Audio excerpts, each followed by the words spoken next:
Computer. Great. Okay, we have a few more people along now. That's great. Welcome, Sinjin. Welcome, Myron.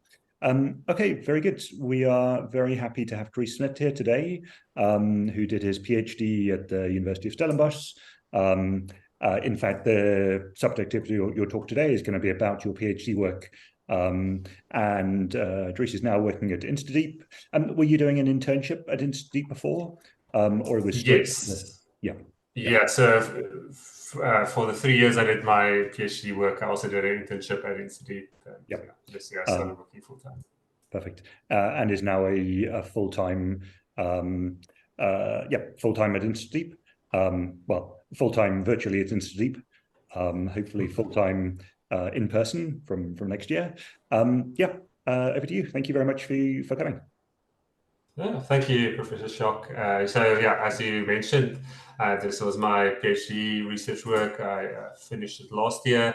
Professor Shock was actually one of my examiners, so you'll be hearing this entire talk again, but I think it'll be nice for some of the other listeners. The title of my talk is Scaling Multi-Agent Reinforcement Learning to a Learner-Side Similar to Soccer. And this was done in partnership with Stellenbosch and InstaDeep, and my promoters was Professor Herman Engelbrach, Philip Brink, and Adrian Pretorius. So let's get started. So just to give some context, some background for the RoboCup initiative.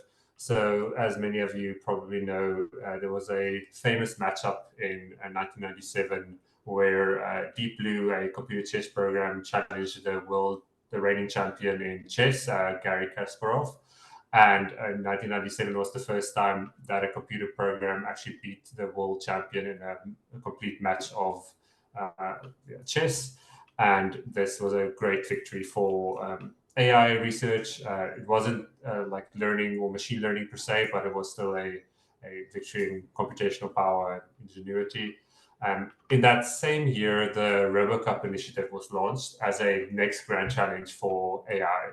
So the goal of RoboCup is to develop an autonomous team of robots that can beat the human world champions by unofficial FIFA rules by the year 2050. So this might seem like a quite ambitious goal, but this is the initiative and the goal of the project. And they also want the solution to be quite general, they don't just want to solve soccer, but want it to be applied in other areas such as rescue missions and things like that. Sorry, can I just ask, was that 2015 or 2050 that they... 2050. Okay. So they still have a few years to go. So the question is, how can we achieve this? One of the more obvious things is that it's probably not possible to hard code human level soccer play into robots. So they require some sort of learning. And current algorithms require a large number of environment interactions. Unfortunately, real robots are expensive. They require supervision, they break down, and they're not data efficient. So one other idea that's been pursued is to try and train in simulation. So this is, for example, having agents learn in simulation. But typically, if you just train in one simulated environment, you do not generalize well to a real world, as simulations typically have different trade-offs they make different trade-offs to make it computationally feasible. That makes it hard to apply these policies in the real world. So a lot of work has gone into simulation to real world transfer. For example, you want to train a simulation, you want to do some things to the simulated environment to allow it that when you get a policy and you apply it to the real world, it can learn on the fly to adapt to the new physics of the real world. So some of the works in this area is, for example, domain randomization by OpenAI. So they were able to solve or create a policy for a robotic hand that can solve a Rubik's Cube, I think about 20% of the time or something like that. But they completely trained this in simulation, which was quite impressive. They did this using domain randomization. It's basically just adding randomness to the physics. They basically change the physics each time a new policy or new environment is generated. They change the physics a bit so that on the fly, the policy must learn to adapt to the new physics in that specific simulation. And the idea is then when it gets applied on the real robot hand, it has to adapt to the real world physics. And that worked quite successfully. And then also there's some work in grounded simulation learning from Peter Stone that does something similar, but it tries to adapt the actions of the policy so that if it would take that action in the real world, it will end in the same, it has the same effect on the real world, its real world state that as it would have had in the simulated environment. Yeah, so the RoboCup leagues, there's 4 main leagues, but there's quite a few different leagues. So for example, you have the simulated leagues on your left-hand side, which you have the 2D simulated leagues for more high-level strategies and experimenting for high-level strategies, and for the 3D leagues, simulated leagues as well. And then you have the real robots, which compete against you other. Here it's more focused towards the low-level motor skills, such as finding the ball, kicking the ball, potentially passing the ball to your teammates. But that was a recent achievement in the competition. So you have your humanoid, mid-size, standard, small size, and 3D and 2D simulations. And then generally there's 2 main research directions. So the one is you start out with the hard environments, such as the real RoboCup environments, but you start out with incorporating more handcrafted strategies, and you move to learn strategy over time. And the other direction, the pros of this direction is you can start with the real RoboCup environments, but you typically you could also handcraft some aspects that do not require learning. But some of the cons is you have to focus between what you should handcraft and what you should learn, and it requires additional work to adapt the environments to other environments of similar complexity. For example, if you train in one 3D simulated soccer environment, you want to transfer what you've learned to a new environment, you might have overfitted your handcrafted strategy and you need to design a new strategy for the new environment. But if you have something that just learns end-to-end in a specific environment, it might be able to transfer more easily because it can just learn the new dynamics of the new environment.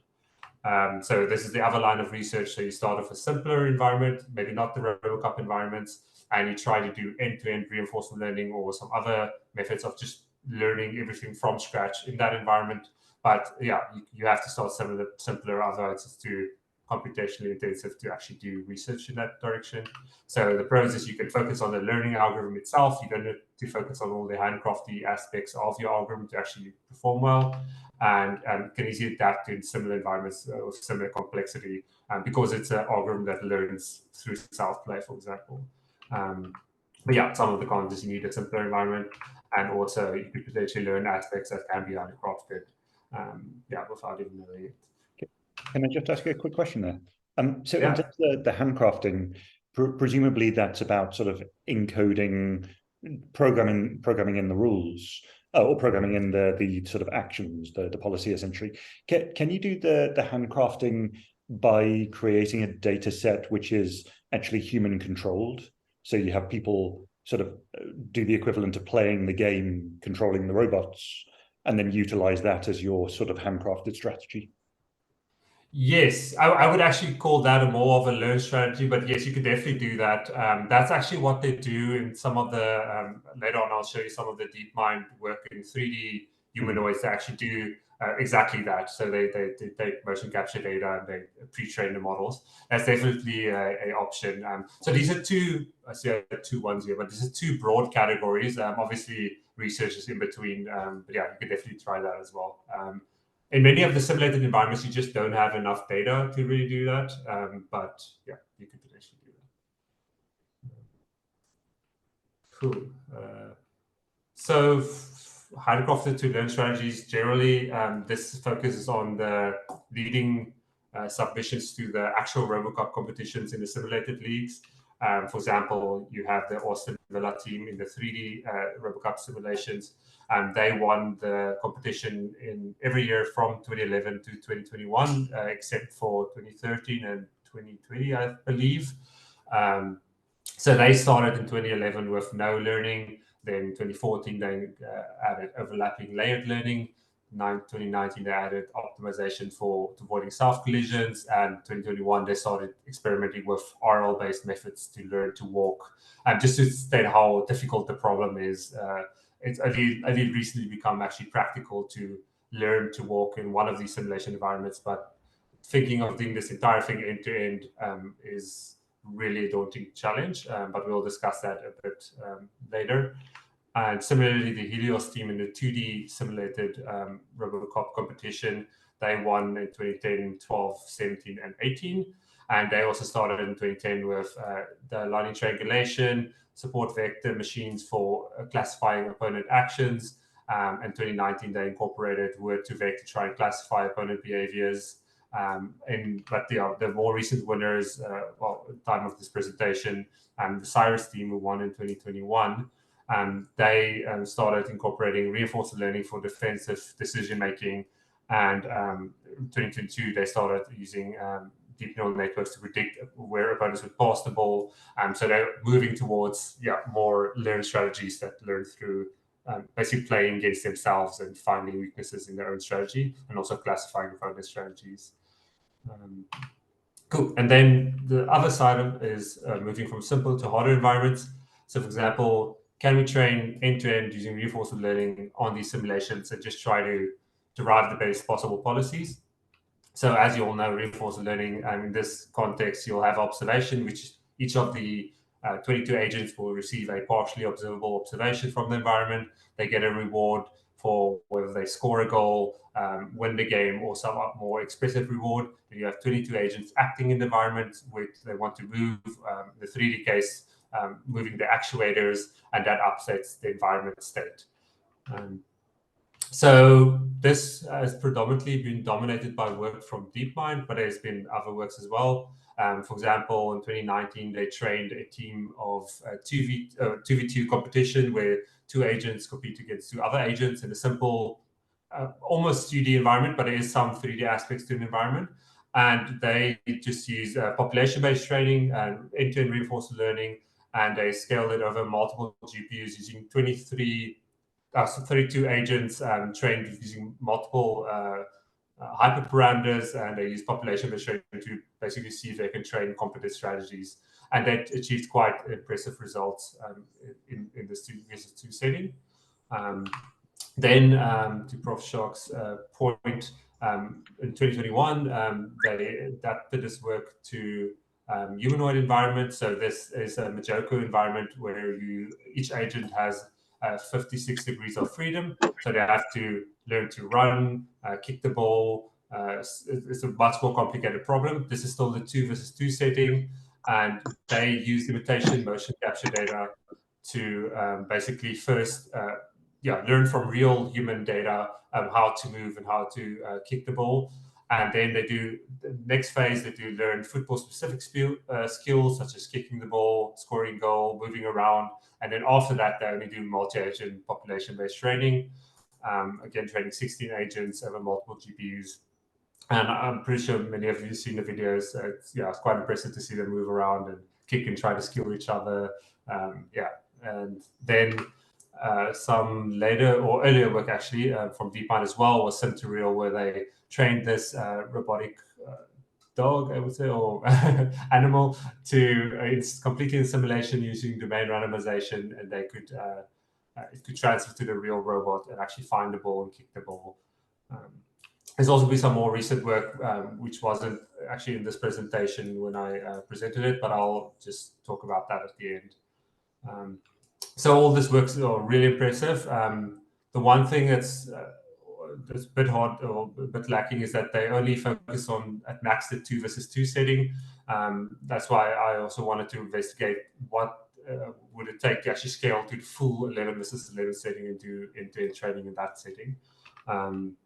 So why is it actually so difficult training in the full 22 player setting? Surely you could just have these agents play against each other, and then you get a high level strategy that performs well.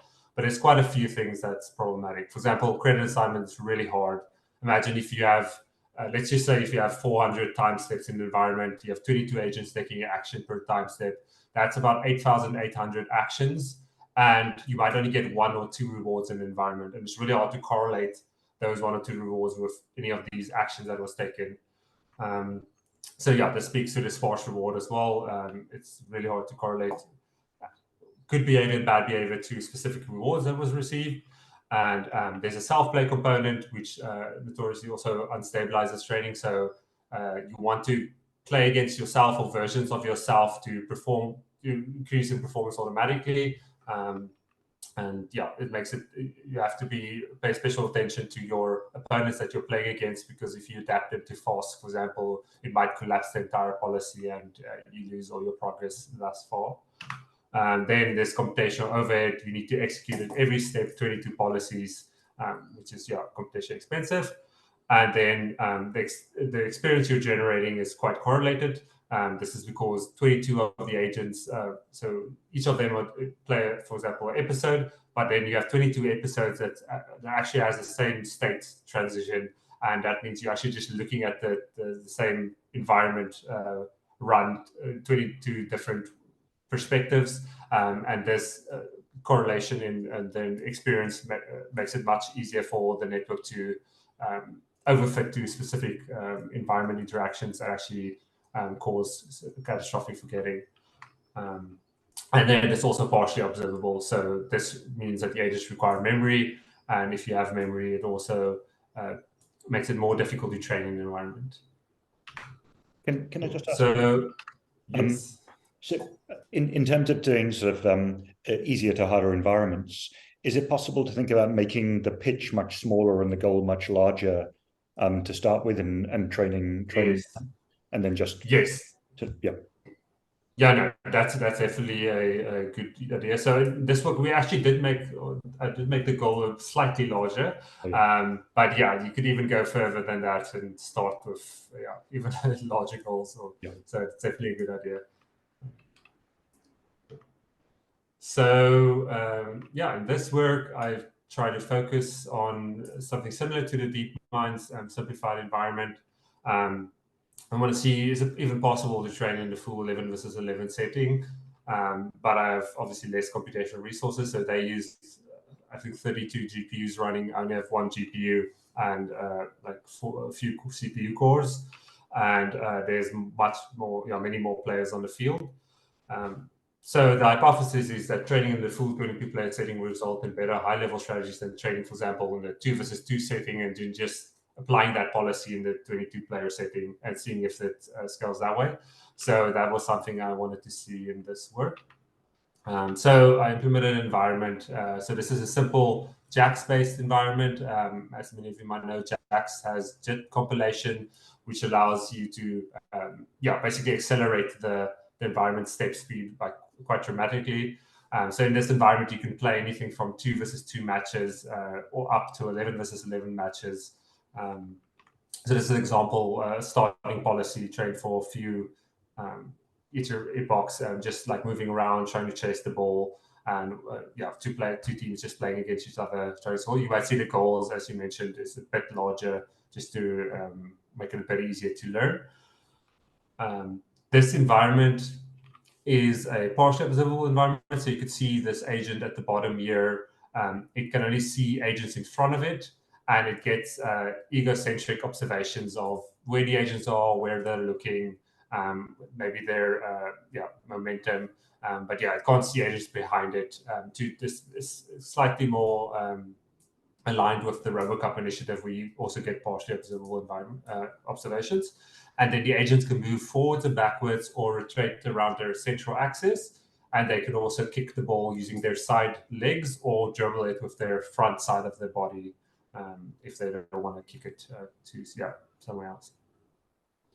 So just to show the performance of this environment, so the standard DeepMind environment, so on your y-axis here, you'll have your steps per second in a log scale, and then you have a number of players per team on the x-axis. And for example, the red graph is a DeepMind's simplified environment, so it's steps per second. Then you have the RoboCup 2D environment, step per second, and the custom environment that we built for this experimentation. So as you can see, obviously this custom environment, it makes different trade-offs, and you can get much more performance out of it. which allows us to experiment in the simplified setting and seeing, if we can scale to the 2-to-2 player setting. So it's about, in a full 11 versus 11 setting, is about 100 times faster than a DeepMind's environment, and also 25 times faster than the RoboCup environment. So it's good for just for starting experimentation. Again, we want to try and take on many of these aspects to actually make it possible to train in the full setting. So we experimented with quite a few algorithms, so DQN, MADDBG, QMix, VDN, and soft actor-critic stack. PPO seems to be the only one that's stable enough to actually train in the setting with various other compromises compromises. So, for example, as many of you know, if you update a policy, you want to, for example, yield climbing, you want to get to the top of the yield, but if you take acts or update steps that are too large, you might fall off this optimization objective and never recover. So PPO has a clipping function where it limits how much a policy can be updated per data point. So this, for example, says that you can't move too far away from the data where the policy was collected in, which helps stabilize things throughout the stabilized training. So then we also want to model the opponent. We can't just train against the latest opponent, as this also destabilizes training. You can imagine that if you're updating your own policy, but all the other 22 agents are also updating their policy, for agents' perspective, the environment's also changing quite fast, and this change in the environment might destabilize training. So one thing we try to do is limit how fast the opponents update their strategy, so that the team that's actually learning can actually update its strategy faster and basically not destabilize trading. So one of the simplest methods we tried was Polyag averaging. So this is simply where the opponent's strategy is its parameters moves closer towards the learning, the online policy, but it's only slightly updating towards the online policy. And this stabilizes things. A more maybe a principled way is to use leak training.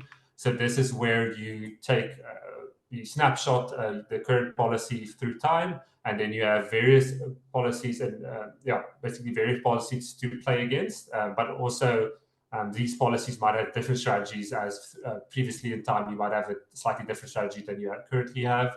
So how this works is that the current policy plays against all of these previous policies, and depending on how well the old policy perform against this current policy, that is the likelihood of that's related to the likelihood of sampling this policy. So it's basically, if an opponent performs better against his current policy, it will sample that more often. If it doesn't perform well, maybe some of the initial policies are just random or don't perform well at all, we don't sample them that often, because it's not useful training against policies that are too weak. And for this work specifically, we sampled policies every 10 iterations. Cool. And one of the big other things was the network architecture. So the policies and the critic, which is like the global, the coach, maybe as you will, we want them to exploit some features that we know to be true in the environment. For example, if you're an agent and you see two agents in front of you, you know that if you first feed in agent 1's observations and then agent 2's observations, you know it's still, or if you do the other way around, you first feed in agent 2 and then agent 1, you know it's still the same state. So you want your network to be input order invariant. So if you switch them around, you still get the same output, and you don't want to have to learn that as well.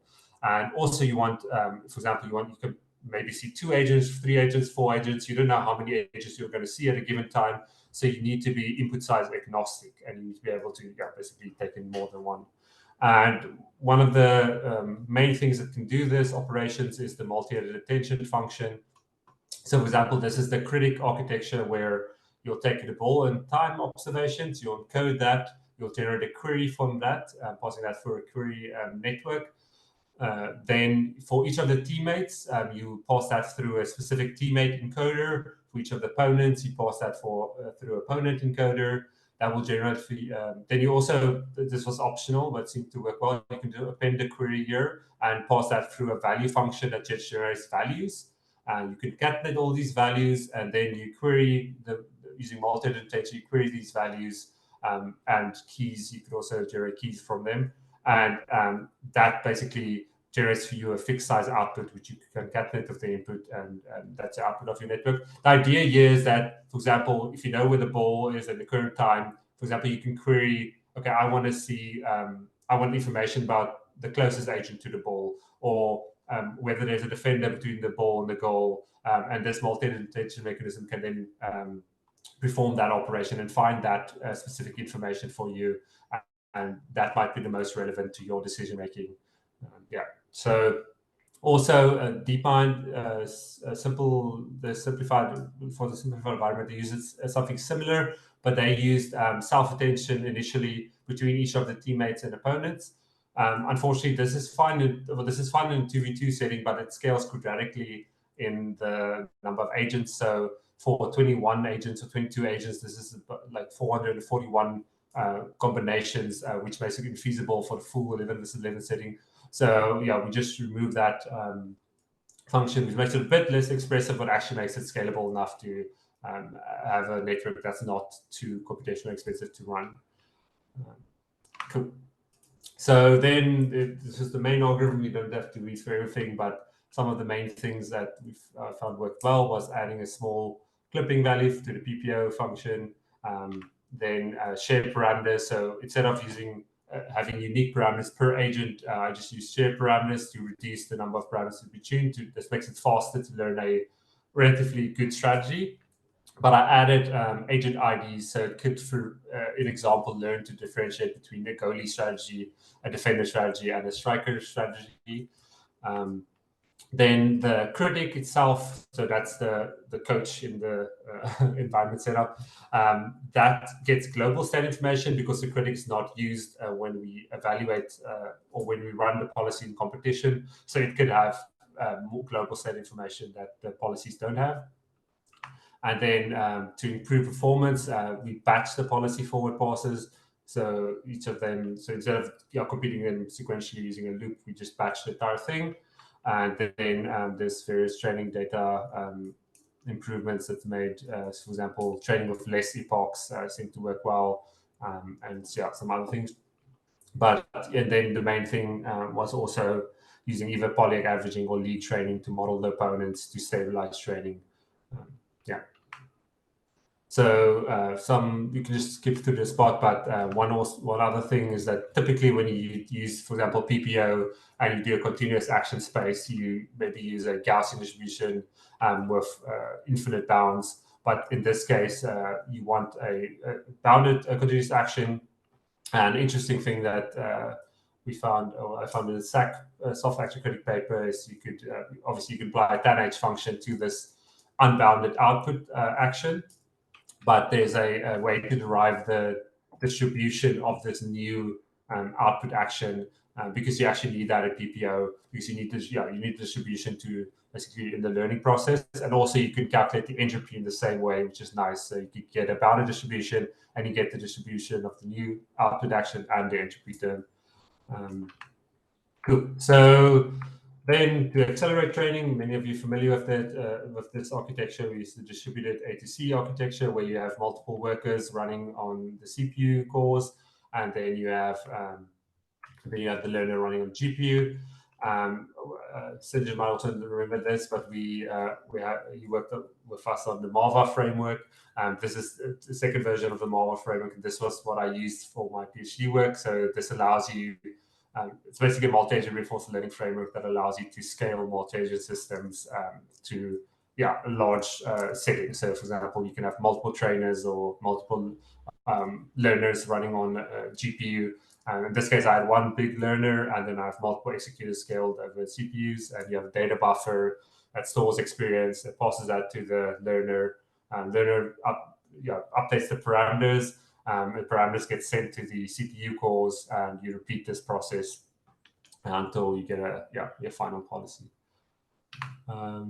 So just to explain some of the results on accelerating the environment. So one of the main things about this research was it had to be super efficient. The environment itself and the policy has to be super or quite computationally inexpensive to actually make it possible to learn. So, for example, on the y-axis here, you could see the runtime in seconds for 100 games with 10 executors or 10 workers. Would you have it?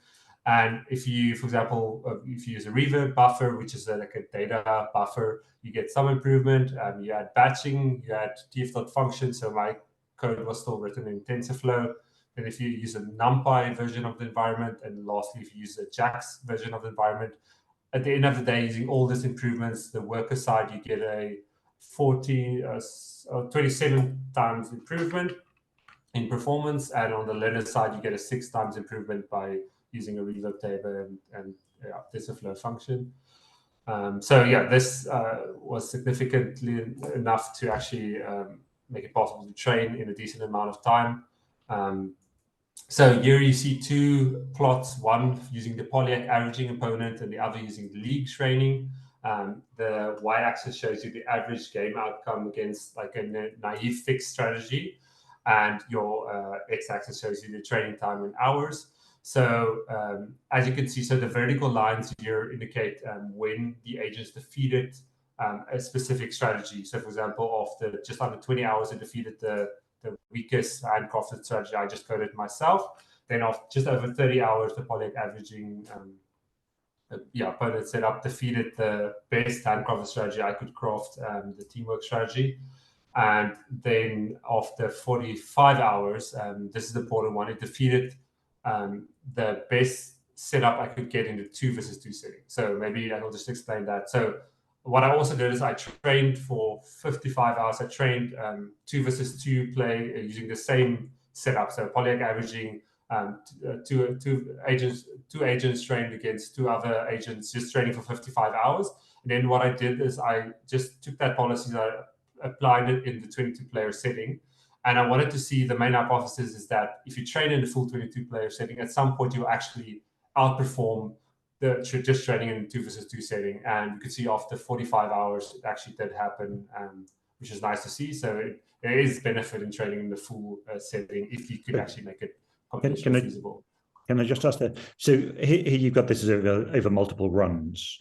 And so was it just that in one of the runs at 45 hours, it beat the 4-player strategy?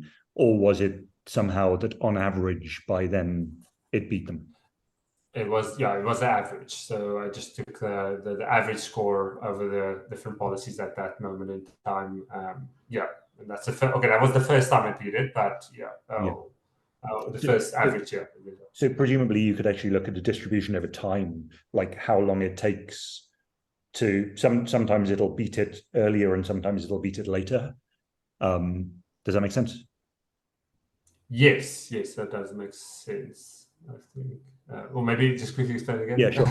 So you do your training, and at some point it will beat the 4-player, the sort of the regular 4-player one. Let's say it's 40 hours, and then you do a different run with a different seed, and it'll happen at like 50 hours, and sometimes, so that time that it beats it presumably will be different, and you'll get a distribution over the number of hours. So like on average, how long does it take to beat?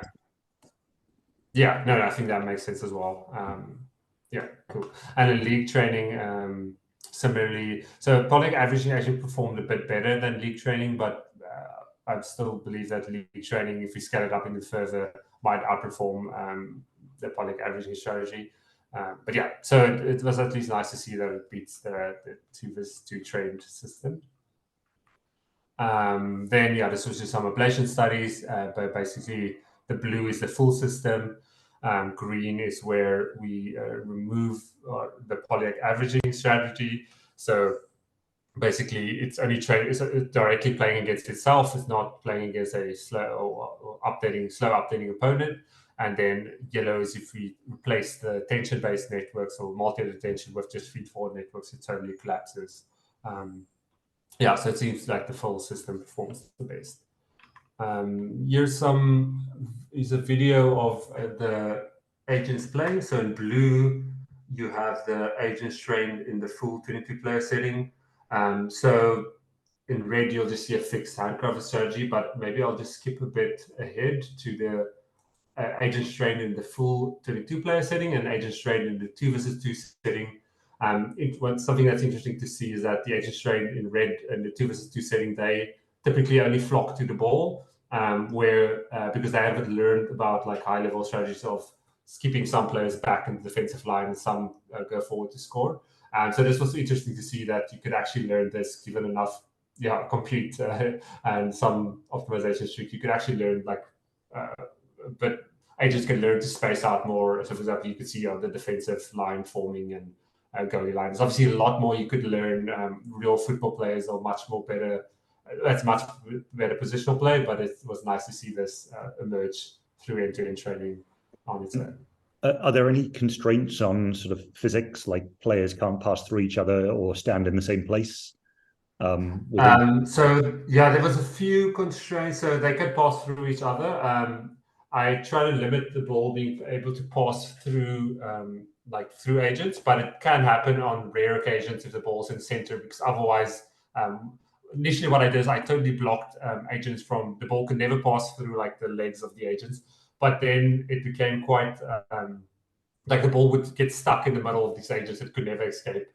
So it was a bit lenient on what happened. So if they're all crowded on the ball does sometimes randomly escape just to keep the game live. But yeah, the ball, for example, has physics where it slows down.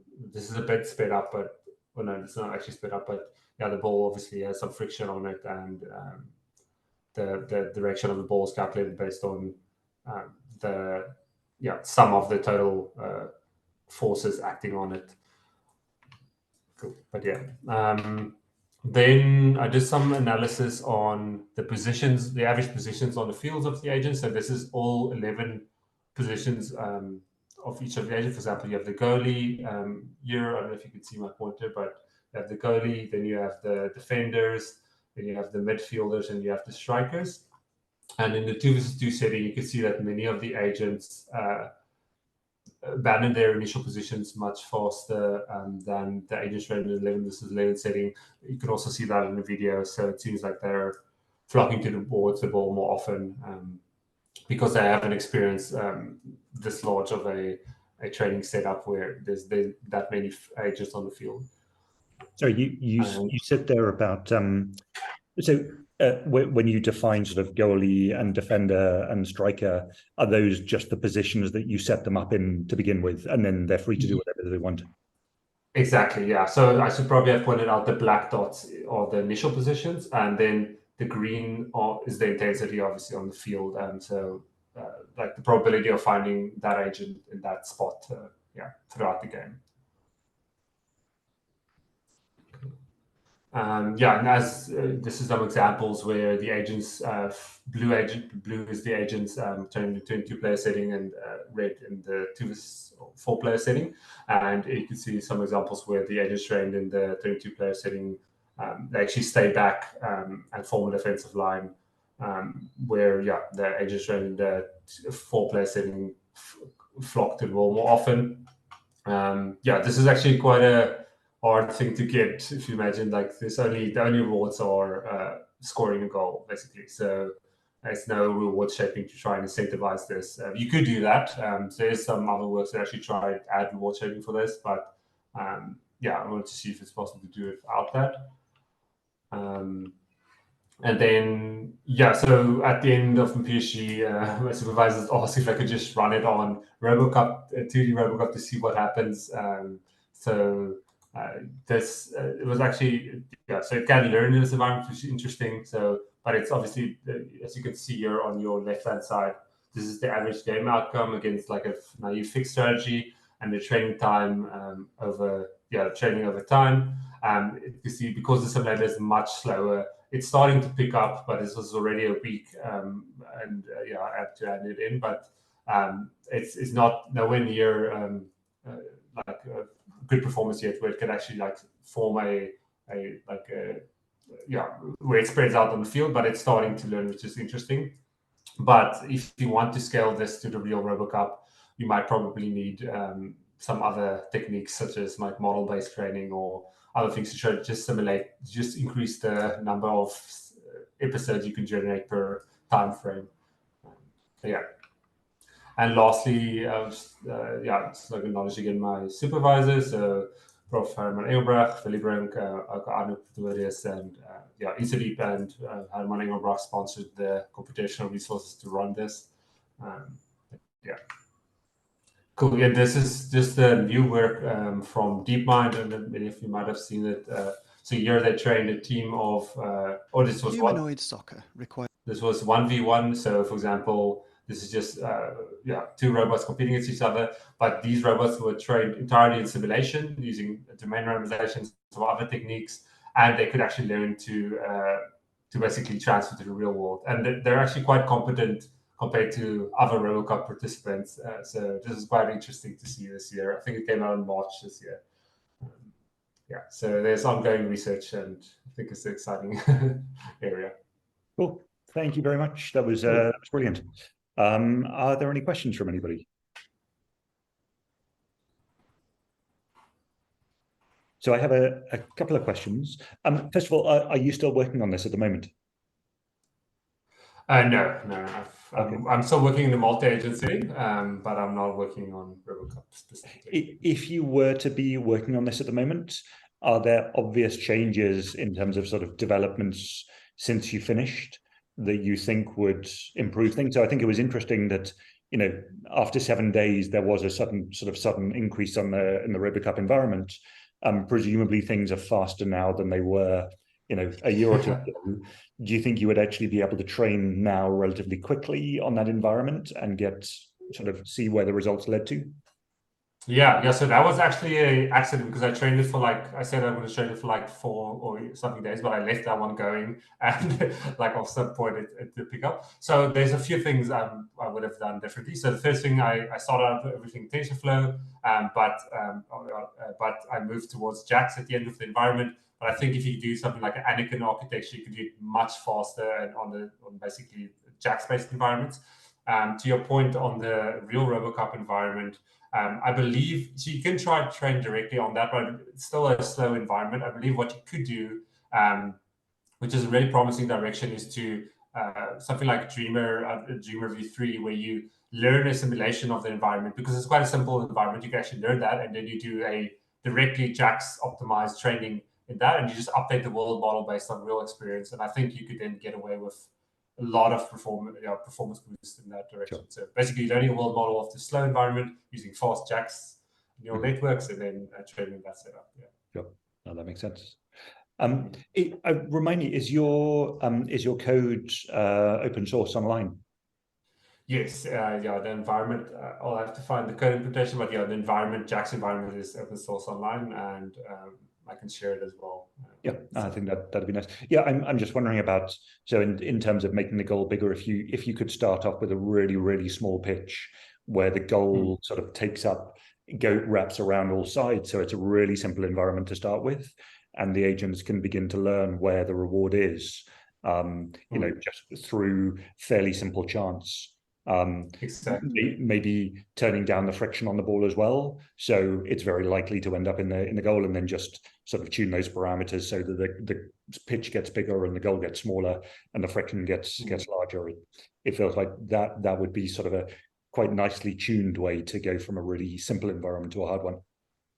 Exactly, and I completely agree. Some other things that I also try to investigate is training not just on the full setting, but training like on the 1v1, 2v2, 3v3, training on all of them simultaneously. So you learn basic skills 1v1, you learn more team strategies in the full setup. That proved a bit more challenging because you're working with batched experience. So it was a bit more difficult to get it working, but I think that's definitely a good direction as well as augmenting the environment. Mm-hmm. And then my last question there is, so you said at the beginning that the sort of challenge was to get a team which could be humans by 2050. What's your estimate as to when that will happen? That is such a hard thing to predict. Like, it's easy to be pessimistic about it, but like technology is progressing so fast. So yeah, I really don't. It's yeah, it seems crazy to think that it would be possible then, but still everything's progressing so fast. I can't really say it's not possible. Somehow 27 years feels like a very long way off in technology Exactly, time. So exactly. yeah. Yeah, yeah. So maybe Actually, there's Optimus Bot or something. out of interest, those who are here, do you want to put in the chat the year that you think this will beat humans? I'm interested to get a sense of what others think, having seen this. And of course, we're all rather naive that we don't know quite how difficult all the technicalities of it are. But yeah, if you write in the chat the year that you think humans will beat humans, and I'm going to put my guess in now.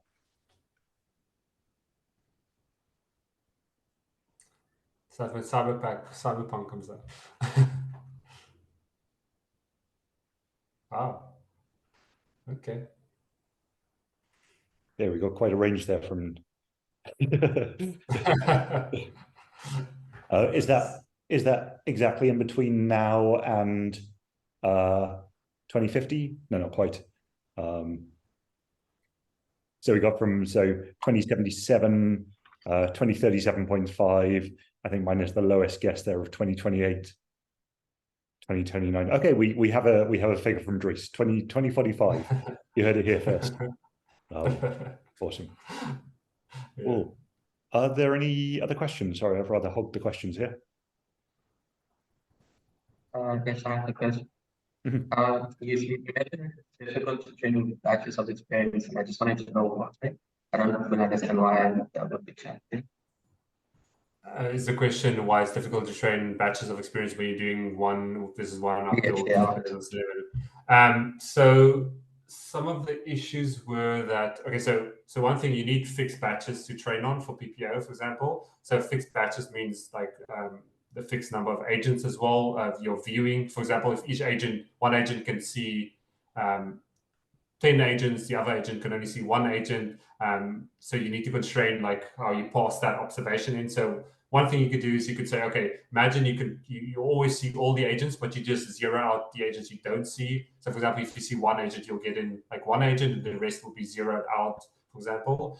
So that's one way to solve that. But then another problem is the number of experience you're generating, because in a 22-player setting, you're generating 22 pieces of experience per episode, and then 1 versus 1 setting, you're generating 1. So that biases it way more to the 22-player setting because you're getting way more experience in that setting. So you need to balance that out. So you don't just basically focus on the setting. So you need to weight it. That's maybe two of the main bottlenecks. Awesome. Any other questions? If not, thank you again very much, Dries. That was a really good talk. Fascinating. Good to sort of think about these different things. And I think if other people are interested in this work, hopefully, if you can share the link to some of the resources, it feels like a fun project to see how far it can be pushed. In particular, I'm actually thinking about Claude's work on offline Mal, and whether one could, put a game like this on Amazon Turk and get people to play it, and then take that as training data and just create a massive offline data set to train on. Awesome. Cool. Thank you very much. And we will see everybody soon. Cheers. Bye for now. Thank you. Thank you for having me. Pleasure. Bye.